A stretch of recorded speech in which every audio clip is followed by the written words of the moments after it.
Ne te trompe pas. La plupart de ce qui te prive de paix n'est pas à l'extérieur, mais dans ta tête. Ce n'est pas le patron, ce n'est pas le trafic, ce n'est même pas cette erreur qui ne cesse de te poursuivre.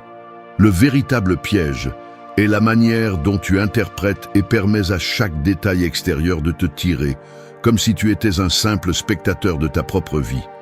Tu as vécu des années en croyant que contrôler l'extérieur est la clé, mais je te le dis clairement, le seul contrôle réel commence et se termine dans ton esprit.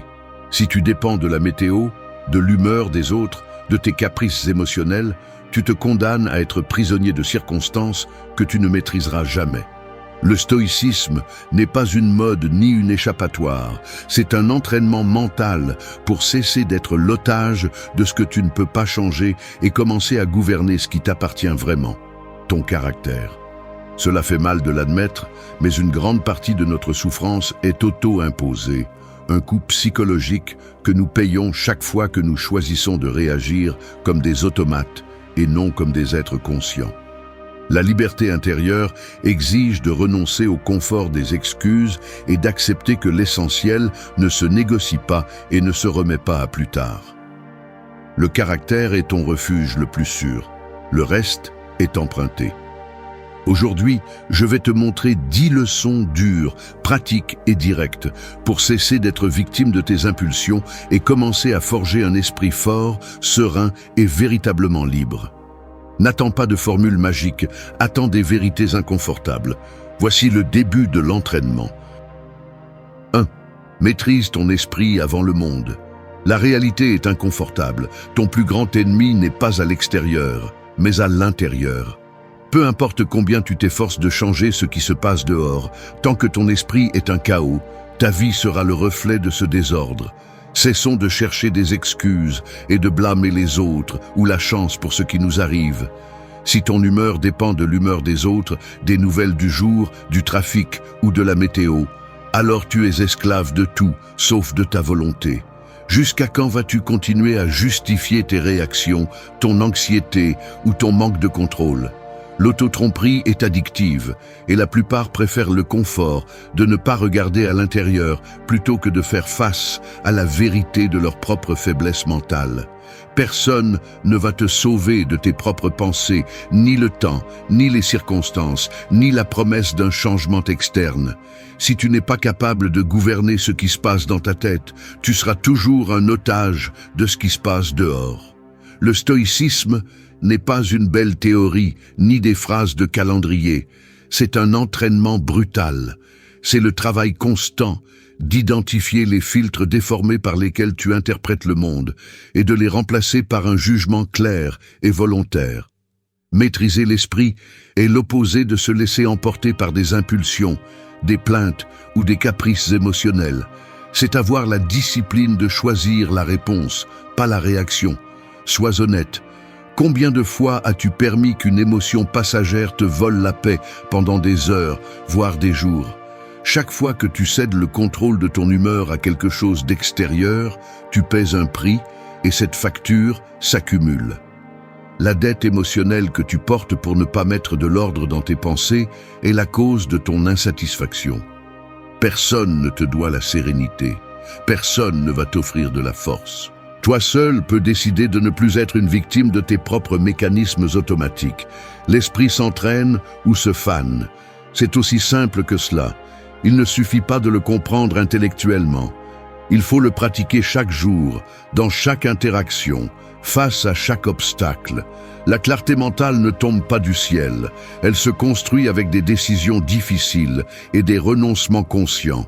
L'autocontrôle est la base de la véritable liberté. Si tu ne peux pas te gouverner toi-même, tout le reste est accessoire. Prends la responsabilité de ton propre caractère. Cesse de mendier de la validation ou d'attendre que le monde s'adapte à tes désirs. Le véritable pouvoir commence lorsque tu choisis de ne pas réagir à tout ce qui te secoue. Maîtrise ton esprit avant le monde, car celui qui ne se commande pas lui-même ne commande rien. Voici la vérité. Ta vie dépend de ta discipline mentale, pas de la chance. 2. Sépare les faits des interprétations émotionnelles. Quelqu'un ne répond pas à un message. Tu ressens cet inconfort immédiat, l'impulsion automatique de combler le silence avec des interprétations.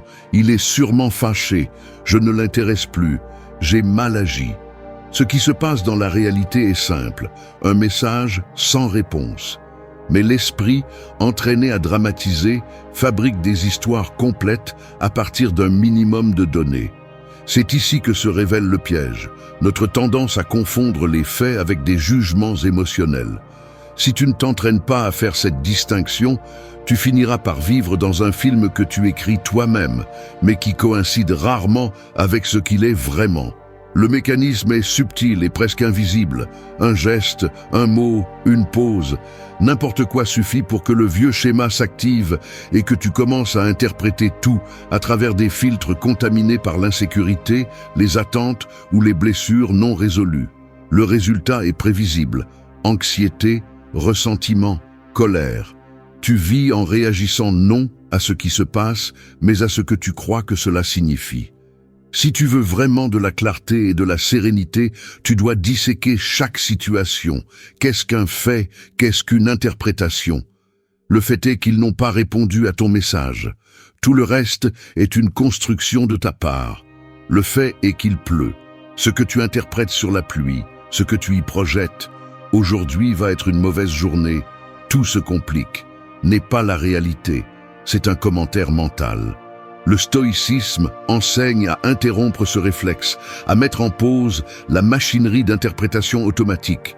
Écrire la différence entre ce qui se passe et ce que tu penses de ce qui se passe est un exercice brutalement honnête.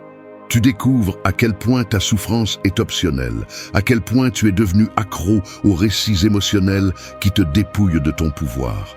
Le défi consiste à ne pas te laisser kidnapper par la première émotion qui apparaît, à ne pas considérer comme vérité absolue l'histoire que ton esprit fabrique en quelques secondes. Séparer les faits des interprétations n'est pas se refuser à ressentir, c'est se refuser à être manipulé par tes propres distorsions internes. L'esprit indiscipliné transforme chaque contretemps en une catastrophe personnelle, mais ce n'est qu'une habitude apprise. Tu peux commencer à la briser chaque fois que tu pratiques cette séparation. Il suffit de te demander « Que se passe-t-il réellement ? Quelle partie de tout cela est juste ma réaction ?»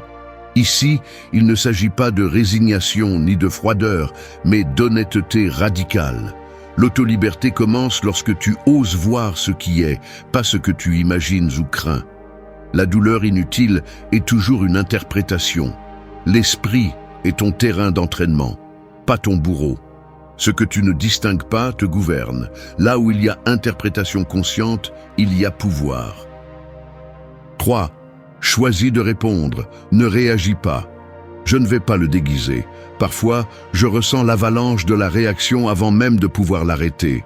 Un mot mal placé, un regard que j'interprète comme du mépris, un petit contretemps, et la machinerie interne s'active déjà. Le corps répond, l'esprit justifie, le vieux schéma d'impulsion demande de l'espace. Il n'y a rien d'héroïque ni d'épique dans ce premier mouvement automatique. C'est l'inertie d'années de conditionnement. Si l'on observe avec honnêteté, on remarque que dans chaque réaction, il y a un abandon immédiat de la souveraineté personnelle. C'est comme si, pendant un instant, tu cédais la clé de ton caractère à ce qui se passe à l'extérieur. La réaction est toujours le chemin le plus court, le plus confortable et le plus coûteux. Chaque fois que tu te laisses emporter, tu ne décides pas, tu ne fais que répéter. Tu suis simplement le chemin qui exige le moins et facture le plus. La réaction est bon marché, mais elle te coûte cher. Le problème est structurel. Nous confondons vitesse avec efficacité, spontanéité avec authenticité, intensité avec courage. Mais derrière chaque réaction automatique, il y a une chaîne de causes. La peur de perdre le contrôle, le besoin d'avoir raison, l'habitude de défendre l'ego comme si c'était la dernière frontière de la dignité. Ce sont des mécanismes qui se nourrissent de la paresse mentale et du désir d'éviter l'effort de penser avant d'agir. Si tu ne les identifies pas, ils te gouvernent. Si tu ne les entraînes pas, ils te fragilisent. La différence entre réagir et répondre est la différence entre être un reflet conditionné ou un individu conscient. Réagir, c'est être esclave de l'extérieur. Répondre, c'est exercer sa propre maîtrise. Voici le point critique. Il y a un espace minimum, parfois à peine perceptible, entre le stimulus et l'action. Cet espace est la seule propriété privée que tu as, le terrain où se joue ta véritable liberté. C'est là que naît la décision qui sépare ce que tu es de ce que tu ne fais que répéter. Répondre ne signifie pas réprimer ni nier ce que tu ressens. Cela signifie examiner avant d'agir, mettre sur pause le pilote automatique et te demander, même en silence, est-ce que ce que je suis sur le point de faire me représente ou ne fait que répéter le même scénario de toujours? La réponse consciente exige un investissement. Attention, remise en question, discipline émotionnelle. C'est pourquoi si peu de gens la pratiquent. Parce que choisir de répondre implique de payer le prix du délai, de supporter l'inconfort de l'autocontrôle et d'accepter la responsabilité des conséquences de ce que tu décides. Sans cet exercice, ta vie entière est hypothéquée à des impulsions extérieures et à des habitudes héritées que tu n'as jamais remises en question. La force ne réside pas dans la réaction immédiate, mais dans la capacité de choisir la réponse qui te construit, pas celle qui te détruit. Répondre est un privilège acquis, pas un accident. La réaction te vole du pouvoir, la réponse te le rend. Si tu veux vraiment la liberté, commence par conquérir cet espace entre le stimulus et ta décision. L'autocontrôle est le seul luxe qui ne dépend de personne. Il n'y a pas de raccourci.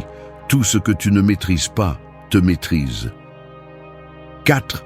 Fais du caractère ta possession principale. Pense au caractère comme une pièce sculptée dans la pierre, non comme un masque flexible que tu changes selon l'occasion, mais comme une structure qui résiste au poids de la vie. Chaque jour, le monde te lance des fragments, des opinions extérieures, des provocations, des compliments, des opportunités faciles de trahir ce que tu dis être. Tu peux voir ces moments comme des coups de ciseaux ou comme des tentations qui érodent la forme de ton caractère. Les gestes les plus petits, ceux que personne ne voit, comment tu traites celui qui ne peut pas te rendre la faveur, la fermeté de ta parole quand il serait simple de te rétracter, la manière dont tu soutiens la vérité, même si cela te met mal à l'aise. Ce n'est pas ce que tu as, ni ce que tu montres, ni ce que tu parais. C'est ce qui résiste quand tout ce qui est accessoire s'effondre. Le caractère est le seul bien que tu ne peux pas perdre par accident. Tu ne l'abandonnes que par négligence ou lâcheté. C'est ainsi que se mesure ta valeur, non par les applaudissements, mais par ce que tu fais quand personne n'applaudit. Il y a une différence brutale entre accumuler des possessions et construire un caractère. La première est légère, facile à arracher ou à perdre. La seconde est la seule chose qui reste à toi quand tout le reste change. Celui qui base sa sécurité sur l'extérieur vit sur une corde raide. Chaque fois que le monde bouge, il ressent le vertige de l'insécurité. En revanche, celui qui fait du caractère sa plus grande possession peut marcher fermement même lorsque le sol tremble. L'intégrité ne dépend pas de la commodité du moment. C'est le résultat de centaines de décisions inconfortables que tu prends en privé. La vie quotidienne est pleine de ces micro-décisions. Choisir l'honnêteté quand mentir te coûterait rien. Garder son calme pendant que tout le monde perd la tête. Renoncer à la plainte facile et opter pour l'action. Chacune laisse une marque, ajoute ou retire à ce que tu es à l'intérieur. Il n'y a pas de plus grande pauvreté que celle de celui qui a tout, sauf lui-même. Le matériel est un prêt, le caractère est une propriété. Tu peux perdre la santé, le travail, la réputation, mais tant que tu restes fidèle à tes principes, tu es toujours maître de toi. Le caractère est le seul refuge qui ne s'enflamme pas au premier contretemps. La discipline de le construire exige de surveiller tes pensées, de filtrer tes motivations, de polir tes réactions. Cela implique d'accepter le coût de décevoir les autres plutôt que de te trahir toi-même. Il y a des moments où la vie te coince et t'offre des raccourcis, abandonner, mentir, s'adapter à ce qui te dégrade. Si tu cèdes, peut-être que personne ne le remarquera, mais toi, tu le sais. La pire perte est celle de la confiance en soi. Répète cela jusqu'à l'enregistrer. Rien d'extérieur ne peut te retirer ce que tu construis à l'intérieur. Le caractère est une richesse invulnérable. Fais-en ta possession principale et personne ne pourra te ravir la paix. 5. Priorise l'essentiel. Souviens-toi de ta finitude. Le temps que tu perds, personne ne te le rendra. C'est la blessure que tu ignores chaque jour pendant que tu te distrais avec le trivial, pendant que tu remets à plus tard ce qui compte vraiment et que tu te convaincs avec des arguments fallacieux que tu auras bien l'occasion. Tu ne l'auras pas. Si tu n'es pas capable de te regarder en face et d'admettre que ta vie est finie, tu continueras à offrir tes heures aux premiers caprices, au drame des autres, à l'urgence inventée. As-tu vraiment besoin d'un autre rappel pour comprendre que l'essentiel n'attend pas? Il n'y a pas de plus grande auto-illusion que de te croire immortel dans la pratique, même si tu répètes par cœur que la vie est courte. Prioriser l'essentiel implique une brutalité envers soi-même, couper sans pitié le superflu, cesser de justifier l'accumulation de tâches en attente, la surcharge d'engagements inutiles, l'addiction au divertissement sans but.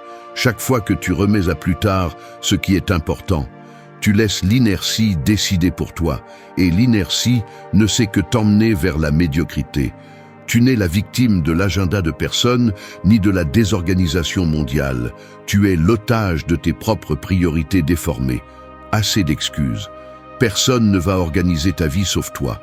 Le stoïcisme n'est pas une invitation au minimalisme décoratif, c'est un mandat de lucidité. Reconnais ce qui a un poids réel et ce qui ne fait que prendre de la place. Ton temps est limité et ton énergie ne se régénère pas par magie. La plupart vivent comme s'ils avaient 1000 secondes chance, comme si les jours étaient une dette qu'on peut refinancer. Ce ne sont pas des secondes chances. Chaque jour que tu perds dans le superflu est un investissement perdu que tu ne récupéreras jamais. Ne te trompe pas. Ton calendrier, tes routines, tes conversations, tes habitudes de consommation, tout parle de ce à quoi tu donnes vraiment de la valeur. L'essentiel se défend chaque jour. Il ne se prêche pas le dimanche, ni ne se récupère dans une crise. Souviens-toi de ta finitude, car c'est là ta seule avantage stratégique. Quand tu es conscient que la mort est le seul dénouement garanti, les déchets émotionnels et les engagements vides perdent tout leur pouvoir. Celui qui oublie sa limite finit par vivre comme un touriste dans sa propre existence, toujours en attendant le moment idéal pour faire ce qu'il devrait déjà faire. Ne gaspille pas ta vie dans ce qui ne compte pas. Le courage n'est pas de faire plus, mais de faire seulement ce qui transforme. Ne te laisse pas distraire par le superflu. Tu seras jugé par ce que tu as priorisé, pas par ce que tu as accumulé. La sérénité est un privilège que seul obtient celui qui a le courage de se concentrer sur ce qui importe et l'humilité d'accepter qu'il n'y aura pas de seconde chance. Le temps est ta ressource la plus précieuse. Tu perds le contrôle quand tu oublies l'essentiel. Personne ne va te rappeler cela tous les jours. Fais-le toi-même avant qu'il ne soit trop tard. 6. Transformer les obstacles en opportunités internes. Personne ne va adoucir le coup. Les obstacles n'existent pas pour vous abattre, mais pour exposer la qualité de votre réaction. Chaque fois que vous êtes confronté à une difficulté, le matériau avec lequel votre monde intérieur est construit se révèle immédiatement. Vous pouvez passer votre vie à attendre des conditions idéales ou à vous lamenter sur les pierres sur le chemin, mais la vérité inconfortable est que ce qui vous arrête est rarement le fait en lui-même, mais l'interprétation que vous en faites. L'obstacle n'est qu'un fait. La souffrance supplémentaire est un impôt mental que vous choisissez de payer. Combien de fois votre première réponse est-elle de vous plaindre, de vous sentir victime ou de renier votre sort? Ce réflexe automatique n'est pas innocent. C'est le résultat d'années à programmer votre esprit à chercher des coupables à l'extérieur et à éviter de regarder votre propre fragilité. Le piège est de croire que la vie vous doit du confort ou que les problèmes sont des épreuves injustes. Personne n'a garanti un chemin dégagé ni de protection contre l'adversité. Les obstacles sont inévitables, mais votre façon de les affronter est optionnelle. C'est ici que le stoïcisme devient brutalement pratique. Il exige que vous analysiez votre réaction interne, que vous dénudiez vos croyances les plus confortables et que vous vous demandiez quelle opportunité se cache dans ce que vous rejetez d'emblée. Le mécanisme est simple et impitoyable. Chaque fois que quelque chose vous dérange, vous avez deux options. Soit vous répétez le vieux schéma de résistance et d'usure, soit vous utilisez cet événement comme matériau pour renforcer votre caractère. Il ne s'agit pas de romantiser la douleur, ni de faire semblant que tout ce qui est difficile est automatiquement précieux. Il s'agit de comprendre que chaque obstacle est une invitation à briser une faiblesse interne, à entraîner une vertu que vous ne maîtrisez pas encore, à revoir le filtre avec lequel vous jugez vos circonstances. La véritable transformation se produit lorsque vous cessez de mesurer la vie par ce qui vous est facile et commencez à la voir comme une série d'opportunités pour polir votre caractère. La croissance est une dette qui se paie par un inconfort volontaire. Chaque fois que vous relevez le défi de transformer la difficulté en apprentissage, vous brisez la chaîne de la réaction automatique et devenez maître de votre expérience. Vous n'êtes pas un spectateur passif de vos problèmes, vous êtes l'artisan de vos réponses. L'obstacle cesse d'être un piège lorsque vous découvrez quel muscle interne vous pouvez exercer à partir de lui. C'est la différence entre vivre à la merci des faits et vivre comme un protagoniste conscient. Rien d'extérieur ne vous arrête autant que votre résistance interne à accepter et à tirer parti de ce qui se passe. Celui qui transforme l'obstacle en entraînement forge une résilience qui ne dépend pas de la chance. Souvenez-vous de ceci, chaque difficulté est un investissement dans votre force, si vous osez l'utiliser. Ce que vous ne transformez pas vous pèse. Ce que vous affrontez avec honnêteté vous libère. 7. Renonce volontairement à l'excès matériel. Tu ouvres l'armoire et tu te retrouves avec des vêtements que tu n'as pas portés depuis des mois, peut-être des années. Dans le garde-manger, des aliments que tu as achetés sur un coup de tête et dont tu ne te souviens même plus pourquoi. Sur la table, des appareils qui promettaient de te simplifier la vie et qui aujourd'hui ne font que prendre de la place. Le schéma est clair, tu accumules des objets, des engagements, des distractions. Non pas parce que tu en as besoin, mais parce qu'à un moment donné, tu as pensé qu'en remplissant l'extérieur, tu pourrais combler un vide intérieur. L'excès matériel est une réaction automatique à l'inconfort d'être avec soi-même.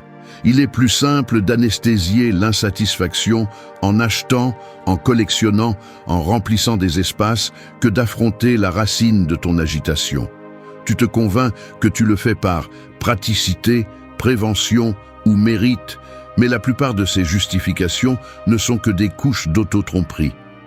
Le résultat est un esprit saturé, une vie lourde, une liberté hypothéquée à ce que tu possèdes. Le mécanisme est insidieux. Chaque objet supplémentaire promet une utilité, mais finit par exiger de l'attention, de l'entretien, de l'ordre.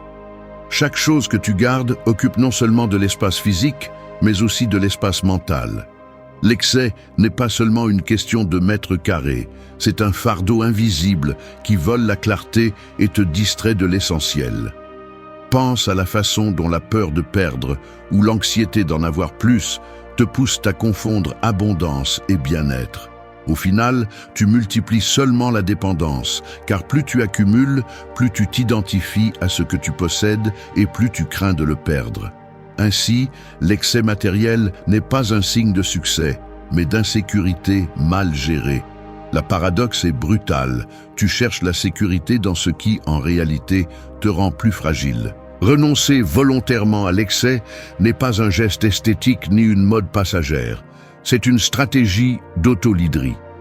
Décider ce qui est superflu et ce qui apporte réellement de la valeur est un exercice d'honnêteté radicale et de pouvoir personnel.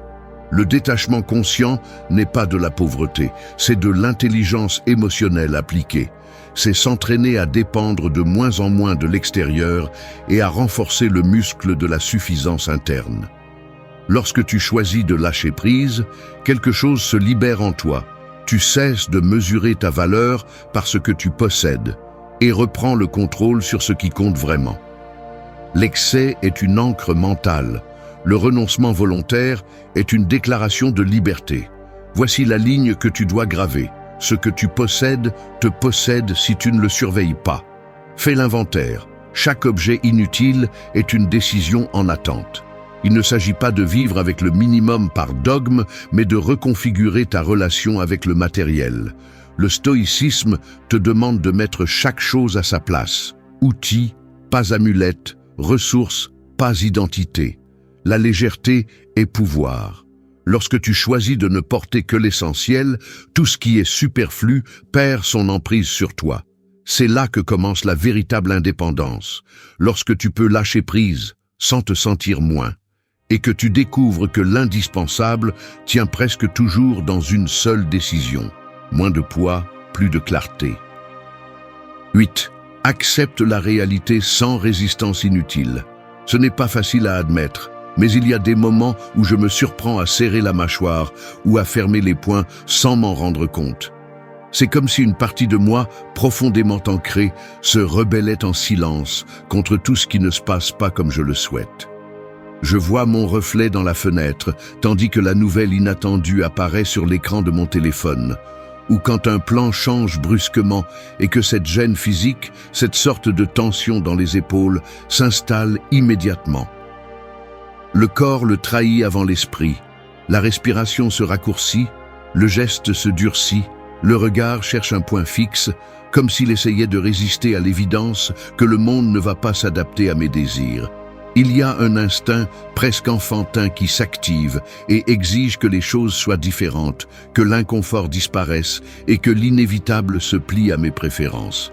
Mais la réalité ne négocie pas. Je peux voir la chaîne de micro-gestes qui se répètent chaque fois que je me résiste. Un soupir impatient lorsque la file avance lentement.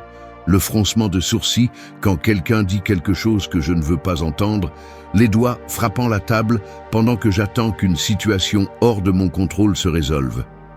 C'est une séquence absurde, comme si serrer les dents pouvait changer le temps, ou comme si désirer qu'une autre personne agisse différemment avait un pouvoir réel. La résistance inutile s'immisce dans les moindres détails.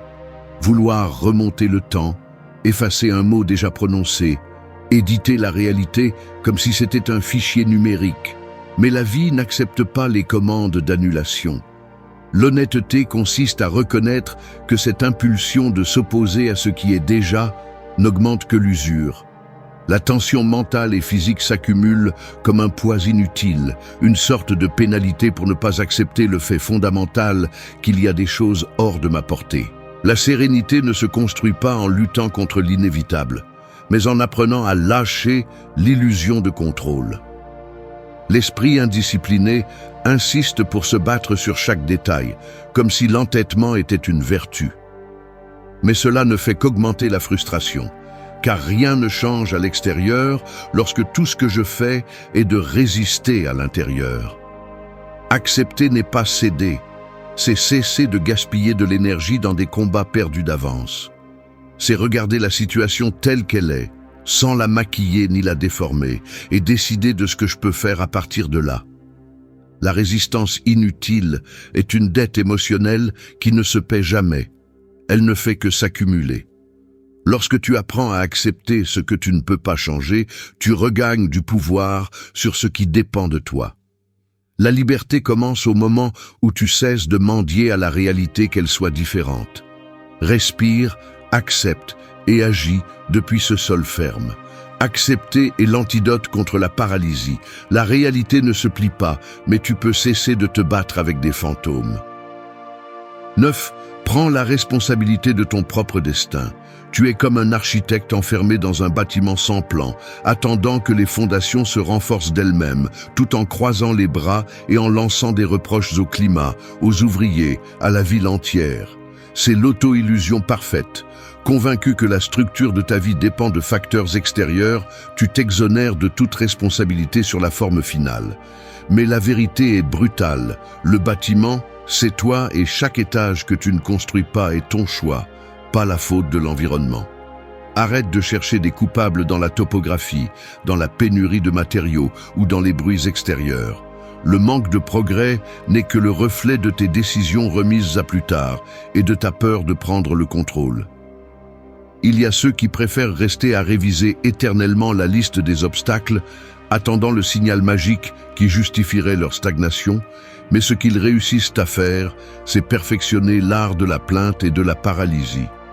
Si tu te convaincs que le destin est une succession d'accidents et non de choix, tu finis par devenir l'otage de tes propres excuses.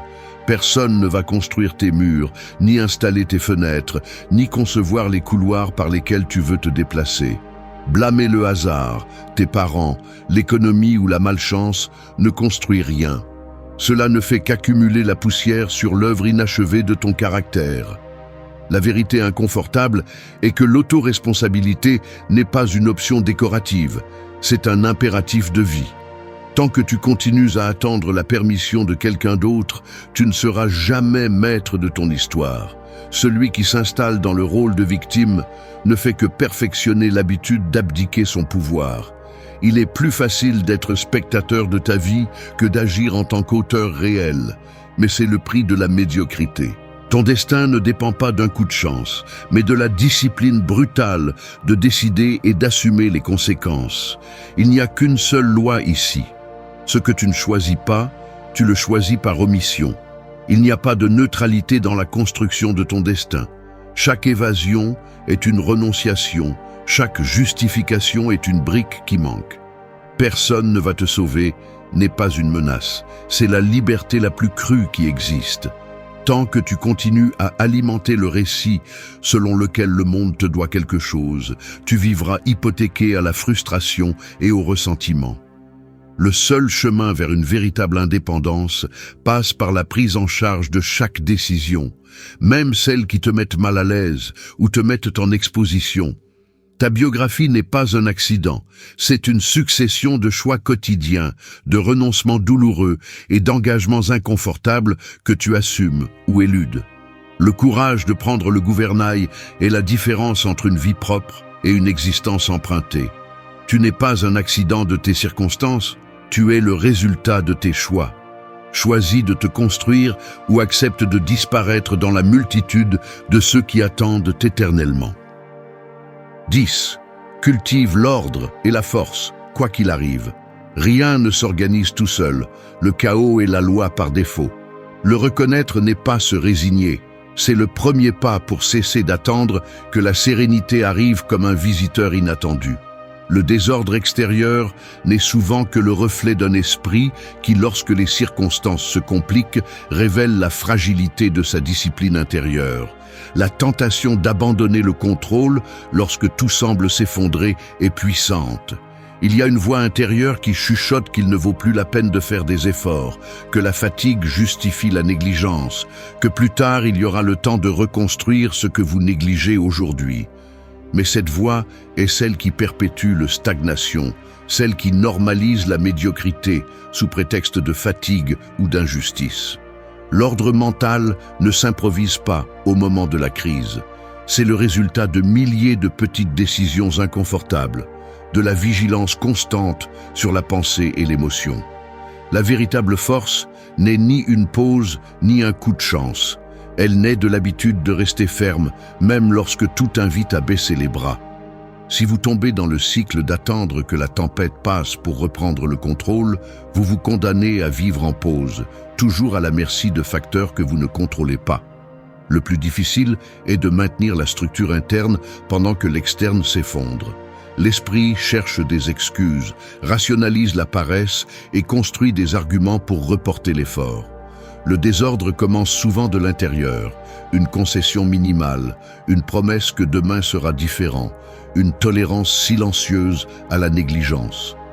Ainsi, le désordre se normalise, le muscle de la force s'atrophie et, lorsque vous vous y attendez le moins, vous vous retrouvez à vivre une vie qui ressemble peu à ce que vous avez un jour dit vouloir. Il n'y a pas de force sans ordre, ni d'ordre sans une volonté entraînée à résister à la pression de l'immédiat. Le mécanisme est simple et brutal. Chaque fois que vous choisissez le chemin facile, le désordre prend du terrain. Chaque fois que vous maintenez l'autocontrôle, vous renforcez la structure qui vous soutient lorsque tout tremble. La discipline n'est pas une cage, c'est la condition minimale pour la véritable liberté.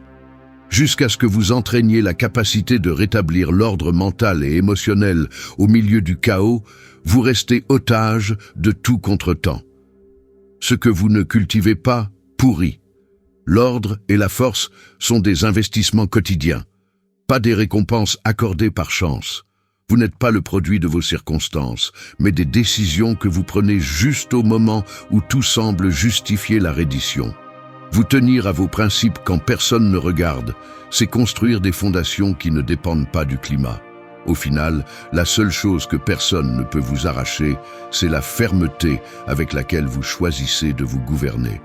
Ordre et force, quoi qu'il arrive, c'est la différence entre survivre et vivre à votre hauteur. Merci d'être resté jusqu'à la fin de la vidéo. Si vous avez tout vu, commentez « Je suis stoïcien » comme notre signe secret, indiquant que vous êtes un véritable apprenant du stoïcisme. N'oubliez pas de vous abonner et de liker la vidéo si elle vous a plu. Rendez-vous dans la prochaine vidéo et rappelez-vous, continuez à cultiver votre esprit stoïque.